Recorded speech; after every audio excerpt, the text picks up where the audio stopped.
Hello, my name's John Price, and this is a short video on the Jacoby Convention. I think you need to learn it alongside the Splinter Bid. So let's have a look at the Splinter Bid first. Here's a reminder of the Splinter Bid. Your partner opens a major suit, let's say one heart, and you look at your own hand and it's got these properties. You've got 4 hearts, so you definitely have got a fit in the major suit. You've got a good hand. It has to have at least 12 high card points. That's points coming from aces, kings, queens and jacks. And you've got at most 7 losers. You know that you've got a fit in hearts, so you can use the losing trick count as well. So you need to have at most 7 losers. 8 losers, that doesn't cut it. And you've got a singleton, or possibly a void, but mainly it's having a singleton in one of the other suits. In that case, what you do is you do not a jump, but a double jump in the suit that you have the singleton in, or void. Now, I always felt that the Splinter Bid is rather sort of a frantic bid. It's a bid on high on drugs. If you have to do a double jump, that's a heck of a jump. And all of a sudden from 1 heart, you're responding at, quite often, at the 4 level. Let me give you an example. Here's a hand here, you're east, and your partner's bid 1 heart. Whoa, that's great. You've got the ace, king and 2 others. In fact, you've got a 14-point high card hand, and that extra club, it's a 15-point hand, but you've got 14 high card points. Wow. I think you would find it difficult not to bid up to 4 hearts in this case. Think about it. You've got a really decent hand your partner has opened. You've got 15 points and 4 hearts. Let's use the losing trick count. You've got 1 in spades, 1 in hearts, 3 in dice, 5. You've got a 6 loser hand. This is terrific. Most people will end up in 4 hearts. The big question though is, could you have got further? And the Splinter Bid is a great way of finding out whether that is possible. You've got a singleton in spades. So what you can bid is a double jump in that suit. In this case, from 1 heart, that would take you up to 3 spades. If the singleton had been in diamonds, then you'd have to do a double jump, which would end you up in 4 diamonds. Do you see what I mean by it being quite a frantic, excitable bid? And from there, your partner makes the decision about where you're going to progress. Now that's one drawback. When you're the responder, usually you're the one in the end making a decision about what's going to happen.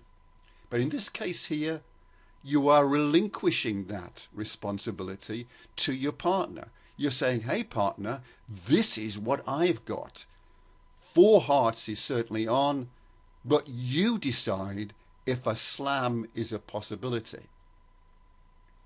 Okay, now let's have a look at its twin. But this one is a little bit more laid back, a little bit more casual, not so overexcitable as the Splinter Bid. Again, your partner opens with a major suit. Let's go for 1 spade this time. And you look at your hand. You've got at least 4 spades, so you've got a fit in the major suit. You've got at least 12 high card points. You've got a good hand. You've got at most 7 losers. Do you see why I call them the Jacoby Convention and the Splinter Bid twins? This is getting very, very similar. Except this time, you don't have a singleton or a void. The Splinter Bid doesn't occur all that often. though I think it's a very, very useful bid.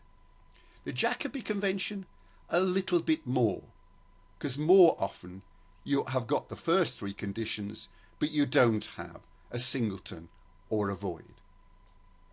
In this case, what do?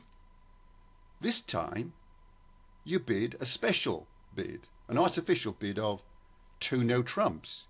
It's still a jump, but not so quite as frantic as the Splinter Bid.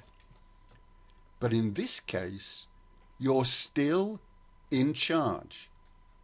What you're doing now is saying to your partner, give me more information about your hand, then I'll decide if we're going to go on for a slam. Both the Splinter Bid and the Jacoby Convention are saying we are definitely going to go for a game, but we would like to consider whether a slam is a possibility. Here's an example. You're West and your partner's bid 1 spade. You've got 15 high cards points there and you've got 5 spades. Wow. How many losers have we got? We've got 1 in spades, 2 in hearts, 1 in diamonds. Oh, and you've got 3 in clubs. Gosh, that's 3, 4, 5, 6. It's a 7 loser hand. Still, it's good enough to invoke the one of the conventions. You don't have a singleton or a void, so you can use the Jacoby Convention and bid 2 no trumps.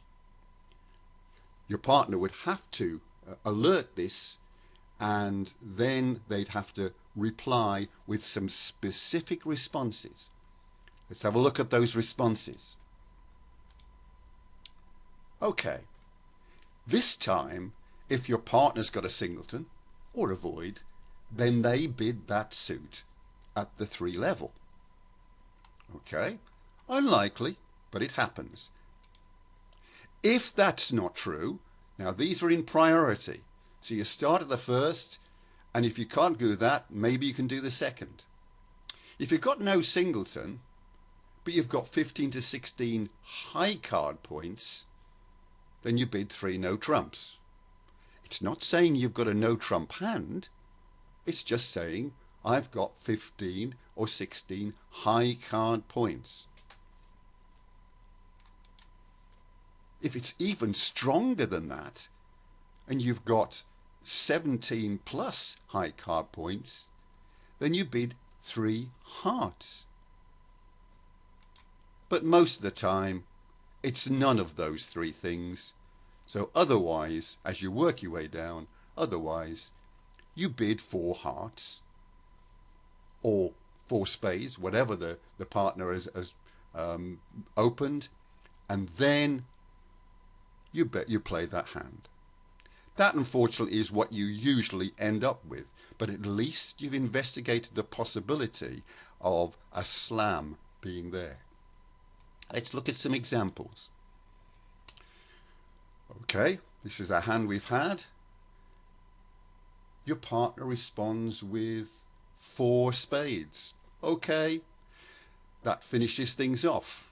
You contemplated going for a slam, but your partner has signed off.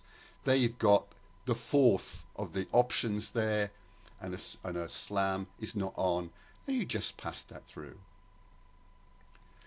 What about this other possibility? This time, your partner responds 3 clubs. They've got a singleton or a void in clubs. That's great news. You had a very strong hand here with 15 high card points, but with those 3 clubs there, horrible clubs, it's a 7 loser hand. All of a sudden, your partner's saying they've only got 1 club. And they've got some decent points. They open, for goodness sake. So I think that implies that they've got some reasonable hearts there. And you've only got 1 loser in clubs. I think as a slam is on here. And now you can take control of that. How you do it, it's up to you. Probably you'd go to 4 no trumps and use whatever Blackwood convention you use. Or if you're into that sort of thing, you could use Q bids. Oh, this time your partner responded 3 diamonds. They've got a singleton in diamonds. Oh, that's not so useful, is it? All right, you had diamonds covered anyway, and you've still got those horrible 3 club losers there, and a couple of two heart losers as well. No, I think that one you'd have to say enough's enough, and you'd bid 4 spades and finish things off. Oh, this time your partner has bid 3 no trumps, so they've got at least 15 high card points, and you've got 15 high card points. Well, that's 30 high card points at least between you, and you've got an extra spade as well. Surely you have to go, a slam needs investigating here. Nothing's guaranteed, but I think now it's worth a try. Okay, this is my summary. I think splinter bids are absolutely great. The only problem with the splinter bids is that they don't come up all that often. And when they do, you'd forgotten about them, and you only realised after the hand of the play that you could have got to a slam by using a splinter bid. But you forgot to do it and you didn't use it. Oh dear. Now if you add to your little tools that you have the Jacoby Convention, the twin of the splinter bid, then you increase considerably the times when one or other of them is applicable. And because you're using it a little bit more often, somehow both methods together gets fixed into your memory. Thank you very much for listening.